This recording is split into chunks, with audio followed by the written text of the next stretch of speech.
ဒီကကျွန်တော်ပြောပြမှာတော့စမူကကိုစိုးထားတဲ့တခြင်းတွေကိုပြန်ဒေါင်းနေနေပါဟိုကျွန်တော်သုံးမဲ့ software လေးရဲ့ဒီ software ပါ video download တာပါအခုပထမဦးဆုံးဒီစမူဝင်ပါ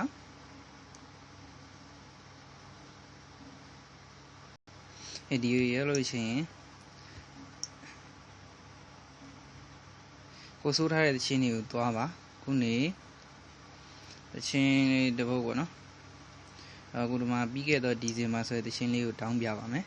ဒီပေါ်ကိုနှိပ်ပြီးလို့ရှိရင်ဒီမှာဒီကိုနှိပ်ပါနှိပ်ပြီးလို့ရှိရင်ဒီ share ပုံလေးရှိပါတယ်အဲ့ဒါကိုပိတ်နှိပ်လိုက်ပါနှိပ်ပြီးလို့ရှိရင်ဒီဘက်ကိုဆွဲပါဒီမှာ copy link ဆိုတဲ့ဥစ္စာလေးတွေ့ပါလိမ့်မယ်အဲ့ဒါကိုနှိပ်လိုက်ပါတစ်ချက်အဲ့ဒါဆိုလို့ရှိရင်ပြန်ထွက်လိုက်ပါရပါပြီ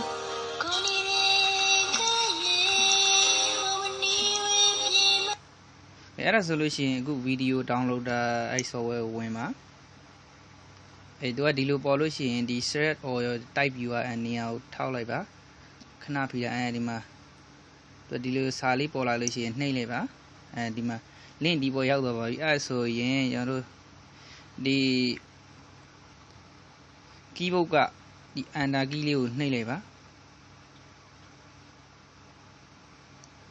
ဒီမှာဒါကတော့သူကအဲ့ဒီလိုမျိုး download ဆိုပြီးတော့ဒီလိုပေါ်လာပါလိမ့်မယ်အခုဒီ download ဆိုတဲ့ဥစ္စာလေးကိုနှိပ်လိုက်ပါဒါဆိုရင်သူကဒီမှာ down နေပါပြီဒီမှာ video downloader 2ဆိုတာဒီမှာ download လုပ်နေပါပြီအခုဒီမှာသူ့ရဲ့ download တခြင်းကိုဒီမှာပြန်ကြည့်လို့ရပါတယ်ဒီမှာသူ down နေပါပြီခဏစောင့်ပေးပါ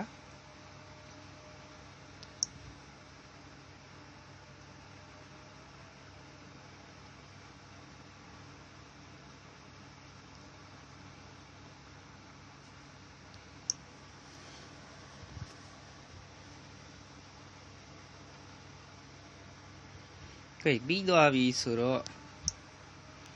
အဲ့ဒီချင်းကိုဒီမှာဖွင့်နားထောင်လို့ရပါတယ်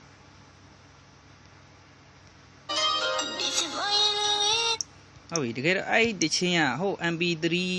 နောက်က MP3 တွေကိုမရောက်ပါဘူးကိုအဲ့ဒီထဲကိုဘယ်လိုရွှေ့ရမလဲဆိုတော့ကျွန်တော်ပြပေးပါမယ်အခု my file ကိုသွားပါ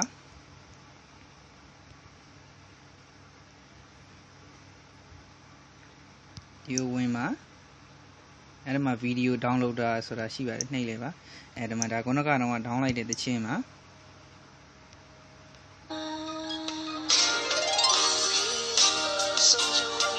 အဲ့ဒါကိုခဏလေးဖိထားပါ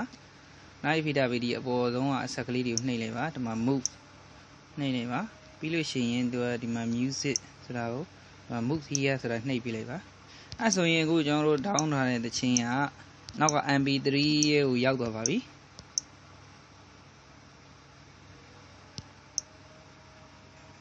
ဒီမှာ